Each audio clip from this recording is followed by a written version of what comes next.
Já estamos de volta e agora vamos falar sobre aposentadoria, benefícios assistenciais. Aliás, isso sempre gera muita dúvida, né? O que que é um, o que é o outro, quem tem direito, quem não tem direito. Convidamos as nossas colaboradoras aqui do programa Mega Profissionais, as advogadas doutora Mariana Dias e doutora Ariane Aquino, que hoje estão sentadas, doutora Ariane Aquino e doutora Mariana. Tudo bem? Sejam bem-vindas mais uma vez aqui ao programa Mega Profissionais. Obrigada. Bom, primeiro precisamos diferenciar uma coisa da outra, né? Nomear. O que são esses benefícios assistenciais?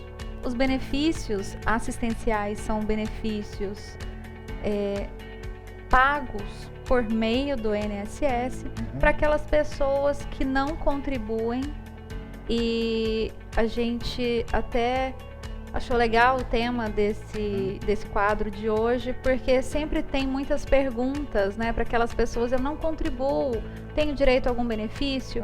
Pode ser que essas pessoas se encaixem nesses benefícios. Da dona de casa que nunca contribuiu e quer ter uma aposentadoria, né? A aposentadoria é um benefício assistencial. É um benefício previdenciário. Previdenciário. Isso eu quero nomear para as pessoas para que nós possamos entender melhor. Benefício previdenciário seria a aposentadoria, por exemplo. São benefícios pagos aos segurados, aquelas pessoas que contribuem. Com o INSS, ou seus dependentes, ou aquele segurado especial no caso de aposentadoria, os benefícios rurais. Certo. Já o benefício assistencial não tem contribuição. Quem não tem contribuição. Inclusive não pode ter contribuição no momento em que requer aquele benefício. Quais são os benefícios que existem hoje assistenciais, doutora? São 2 benefícios que, na verdade, é praticamente a mesma coisa, só diferencia a questão de idade. Tem o benefício assistencial ao idoso, que ele tem o requisito de ter 65 anos de idade, independente de ser homem ou ser mulher. E tem o requisito da renda, da baixa renda familiar. Certo. E tem o benefício assistencial ao portador de deficiência ou doença grave, que tenha um impedimento para a vida diária, não é um impedimento para o trabalho, ou seja, é uma incapacidade superior à incapacidade para o trabalho. Aquele tipo de deficiência que a pessoa, por exemplo, tem que ficar deitada o tempo todo, não pode se locomover e tem muita dificuldade de sobreviver sozinho. Por exemplo, ou uma pessoa que tem uma doença assim mais comum, a esquizofrenia, por exemplo, que nunca conseguiu fazer uma contribuição, nunca conseguiu trabalhar, justamente em decorrência da doença. Então, ela não pode ter contribuído em nenhum momento da vida dela? Pode ter contribuído. Supondo, trabalhei anteriormente, tem 10 anos que não tenho contribuição para o INSS e cheguei aos 65 anos de idade, mas não tenho os 15 anos para poder aposentar por idade. Posso requerer um benefício assistencial ao idoso. A mesma coisa o deficiente.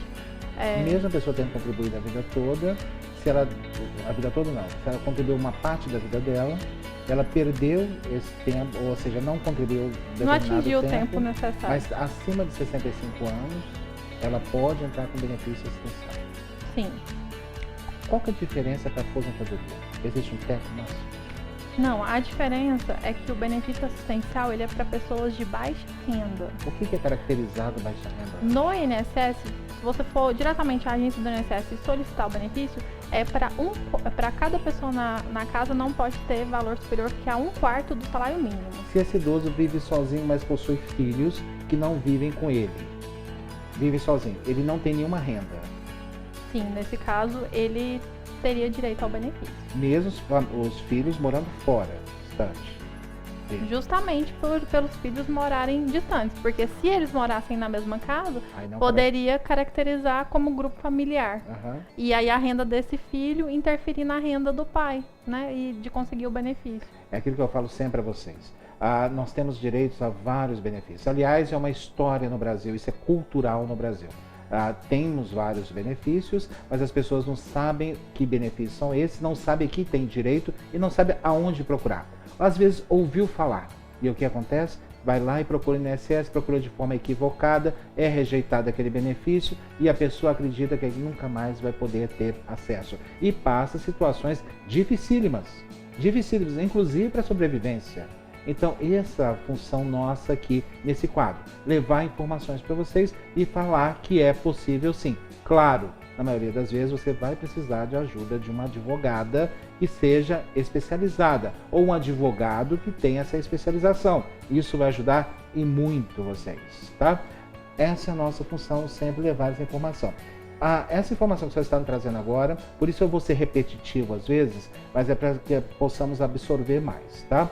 Essa questão desse benefício por idade acima de 65 anos, para aquele idoso que às vezes não tem como comprovar o tempo de recolhimento, recolheu um determinado tempo ou não recolheu a vida nenhuma, durante a vida toda não recolheu nunca, né? Ele pode entrar com esse benefício. Como é que chama o nome do benefício?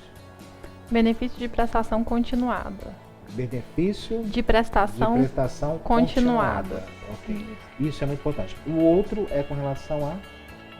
É o mesmo benefício. É o portador de deficiência. Tem uma lei, Lei Orgânica de Assistência Social, chamada de LOAS, que muitas vezes o nome desses benefícios são comumente associados ao nome da lei.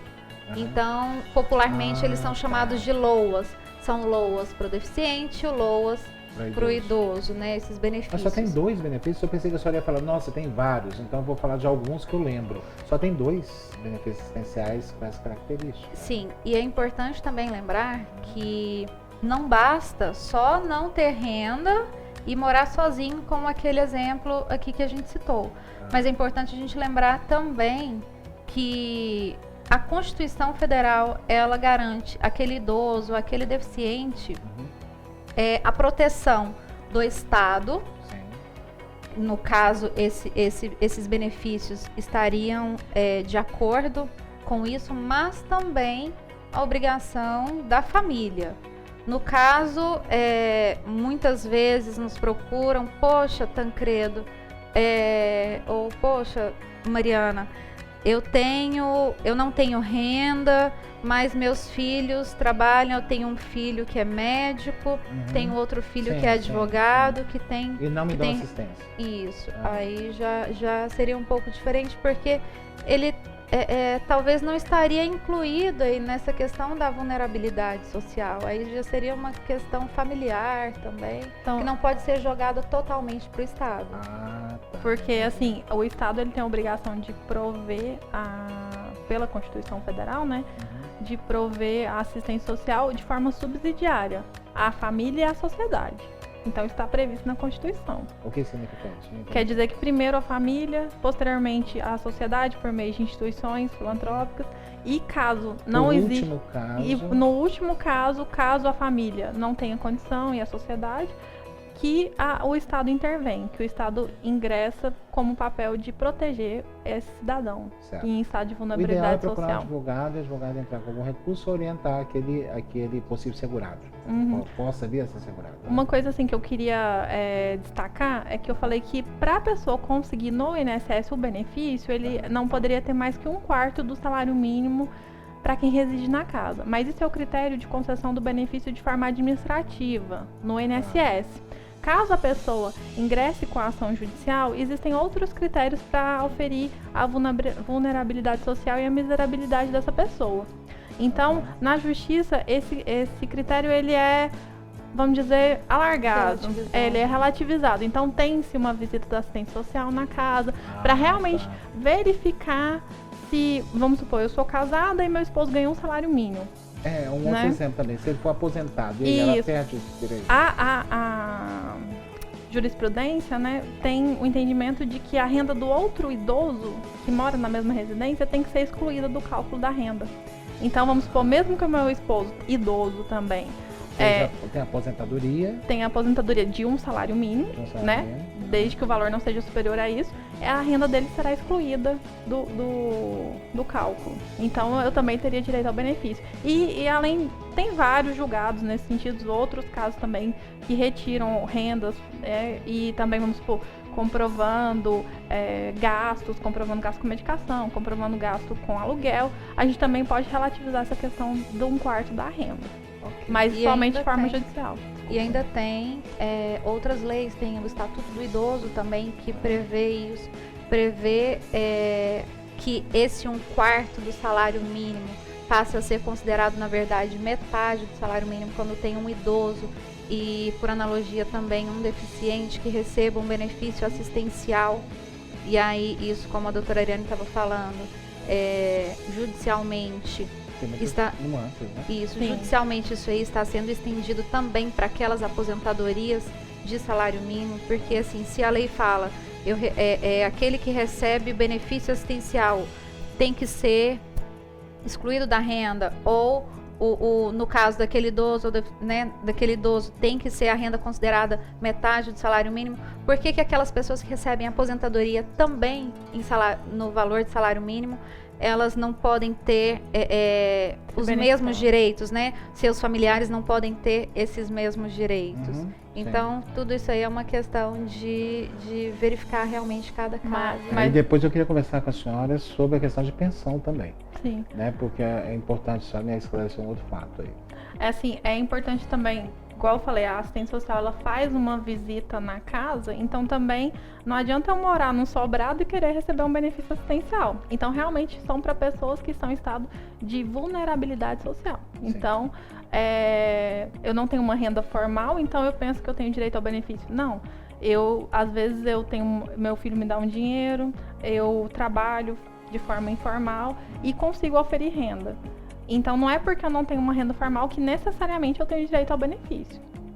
São muitas nuances, como eu disse, o ideal é consultar um advogado antes de ir lá e pleitear o benefício e acabar sendo excluído de uma forma que seja difícil voltar a tentar essa história. Não é isso? Muito obrigado, doutoras. Muito obrigado pela participação aqui. E daqui a pouquinho nós voltamos, depois do nosso intervalo.